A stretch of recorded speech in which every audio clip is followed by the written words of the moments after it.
whether you're talking to one person or to a crowd of 1,000, showing your hands shows trust. There have been studies that prove that people who speak with their hands are perceived as more likable and more warm. Welcome to King Moves. In chess, the king moves one step at a time, but that single move can change everything. Each week, we explore mindset shifts and simple actions that could lead to the next breakthrough in your business and life. I'm your co-host, Ethan King, from Atlanta, Georgia, USA. Entrepreneur, TEDx speaker, and best-selling author of Wealth Beyond Money. And I'm your co-host, Justin King, no relation to Ethan, from Cape Town, South Africa. Entrepreneur, speaker, and business growth strategist. Our journey crosses continents and cultures as we think out loud, challenge assumptions, and uncover the small moves that create big momentum. Welcome to King Moves. Let's start the conversation. All right, so Justin, do you know what waves, handshakes, and toasts have in common? Is this the topic for our conversation, or are we teeing it off with a joke? It does sound like I'm teeing up a dad joke, but actually I'm not. So if you look at humanity and human civilization, humans have been designed with conflict in mind. From the dawn of time, we've always been a warring and not trusting species. So if we go back to caveman times, you might see, or cavewoman, let me be politically correct, or cave people times, as you might see an opposing tribe or a figure coming towards your tribe, your village on the horizon. You don't know if that person is a friend or a foe. So how do you know? You look at their hands. When we don't see people's hands, we get fearful because they might have a weapon. They might be coming to harm us. And one of the things that we both learned in public speaking is to show your hands. That generates subconscious trust. And the reason is because if I see your hands are empty, I know that you don't have a weapon. I know that you're not coming to harm me. So when it comes to waving, as we walk by each other, we wave to people, right, on the street. It's a very normal thing. That's why it's a gesture, a social gesture of friendliness, because I have an empty hand. Hello, I'm not hostile. Handshakes, we're showing. Why do we not do a double-handed wave then, Ethan? Maybe because you're carrying something in the other hand.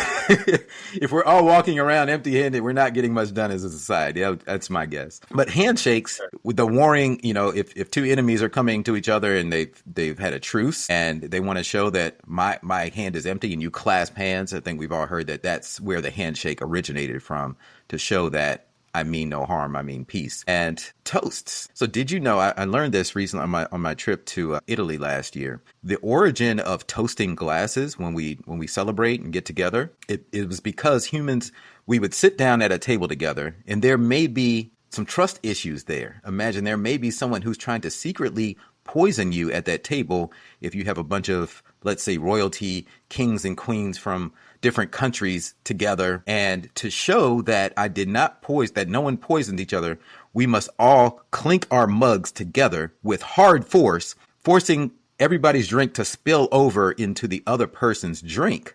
And that way, when we all drink immediately after, to show that, hey, we're all good here. We can all trust each other. Isn't that fascinating? It is fascinating. I didn't know. I understood on the toast part. I understood the kind of all drinking together. So the showing that I will drink my drink in front of you so you can trust me. I didn't know the part about doing it with such force that they spill over into one another. That's very interesting. Yeah. And imagine in that scenario, if someone were to maybe gently clink so they don't get a little bit in their cup. And then, or what if everyone drinks except for that one guy in the corner of the room? And you're like, wait a minute, why isn't he drinking? Going back to our episode that we've just released, he just doesn't drink alcohol. That's all. Maybe he just doesn't drink alcohol, that individual. You know what I mean? It might result in some bad things happening to you then. Exactly. So I'm curious though. So with the waving, I get it. Hands up, kind of showing that I'm disarmed. If we think about police, first thing that they say, put your hands in the air, show me your hands, put your hands in the air, put your hands where I can see them, whatever it may be, whatever the term is going to be. So that makes complete sense. But I'm curious, do you think that any of us let ourselves down these days when it comes to the very simple gesture of waving or greeting others, the simple gesture of a handshake? We can leave toasts out of this part of the conversation for now. What I'm going to bring in, though, is the fist bump, which has definitely become more of a thing. It has. And I think we used to do it kind of tongue-in-cheek, but it's become more of a like acceptable greeting. And I don't know if that's a post-COVID thing. I don't know if it's a hygiene thing, but Yeah. it definitely has maybe the elbow bump too. But yeah, I'm curious. What are your thoughts are? Because there was a reason that you brought this up. And do you think we let ourselves down in any way across the board here? Well, you brought up the fist bump, and there was for pre-COVID, I think Obama kind of he popularized the fist bump because he did it publicly, and a large percentage of the population didn't quite know what it was, and there was a little bit of controversy around it. But then once COVID hit, it became kind of a hygiene thing, and now it's very acceptable. I fist bump a lot. Because especially if I just wash my hand, I came out of the bathroom and I just washed my hands. Dude, I don't want to shake your hand. I just went through that whole process of washing my hands. I don't want to get it dirty again. So, hey, let's just fist bump or let's elbow bump. And I think that's totally acceptable. But it'd be considered rude if you don't do one of the things, right? If you see someone and you don't extend one of those greetings, I mean, someone that you know well, or, you've had a great interaction with. But I think the takeaway here for me is like we need to show our hands more in the US, and I imagine in South Africa too. There are situations with the police where there's been a lot of controversy, and I don't want to go too deep down this rabbit hole, but a lot of controversy with police being abusive or even killing people who are innocent. And if you put yourself, and they say it's racial profiling, and that does happen. I understand that there are some bad players, and that does happen. But if you put yourself in the police officer's shoes, that police officer needs to know if they can trust you.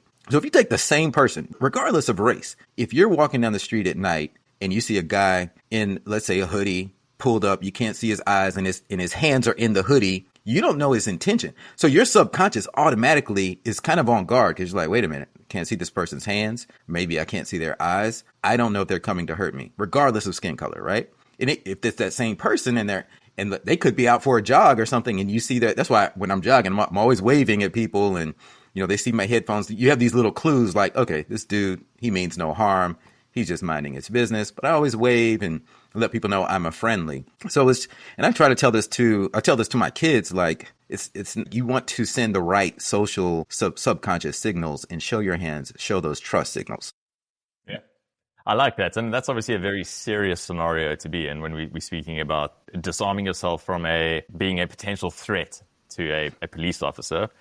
I'm standing here thinking about just in more social settings or in a work setting, how you can make sure that I'm just going to use the term, how do you make sure you're not rubbing somebody the wrong way? And what I mean by that is if you're standing there with your hands in your pockets, that's hiding your hands. And that might be a frustration for somebody else. I know it's a very casual thing to do, but let's just speak about it maybe in a work setting, professional setting, a networking setting. And there'll be times where it's quite acceptable, don't get me wrong. But when you're just engaging with somebody for the first time, it probably is worth getting your hands out of your pockets and having them where they can see them. And as you're speaking, and I do it a lot, just naturally, I use my hands a lot when I'm speaking. But that's great. Have a cup of coffee in the one hand or have a beer in the one hand and engage with the other. I think there's something to that because for me, it shows that the person is engaged and interested in the interaction that they're having with me. A lot of times, if you're just standing there kind of slouched over to one side, weight on one leg mainly, and both hands in your pockets, the signal that I will sometimes be reading is you want to be somewhere else, or you want to be standing in a different group of individuals having a different conversation. Yeah. Yeah, I think the key here is, and would be the king move, be aware of what your hands are doing whenever you're engaging, whether you're talking to one person or to a crowd of 1,000. Showing your hands shows trust. There have been studies that prove that people who speak with their hands are perceived as more likable and more warm. So even one thing I need to do is actually update with my next photo shoot. I've seen some public speakers include their hands in their profile picture. So that garners even more trust so maybe I'll just freeze like this for a moment and hold my hands up. But like I'm speaking on stage, I'll capture one of those. That's another reason that I always ask for a lavalier mic or a countryman mic when I'm speaking, because I like to use both of my hands. I don't want to have to be holding a handheld mic if I can help it, if the venue has one. But that would be my king move. Just be more aware of what your hands are doing in every social situation. I love that. Something that I do, that's a simple thing. I always have my I'm always standing in an online meeting and I'm far enough away from my laptop that you can't see my torso, well, some of my chest, but my hands. And that's a really important thing for me to do, to engage with people. So that's one thing. But the king move that I will leave everyone with is when you do actually give a handshake, do it with some intention and conviction. That is my word. Do it like you mean it, because that also people can read into, if it's not done with conviction and intention, that you would rather be anywhere else, or go to a really strong fist bump. But do either of those with intent and conviction, and look somebody in the eye as you do so. That's right. Look them in the eye, smile. Love that. Great king move. All right. Thanks, Justin. Thanks, Ethan. That's a wrap for today's episode of King Moves. Remember, in chess, like in business, one right move can change everything. Take today's action step, make your move, and build momentum.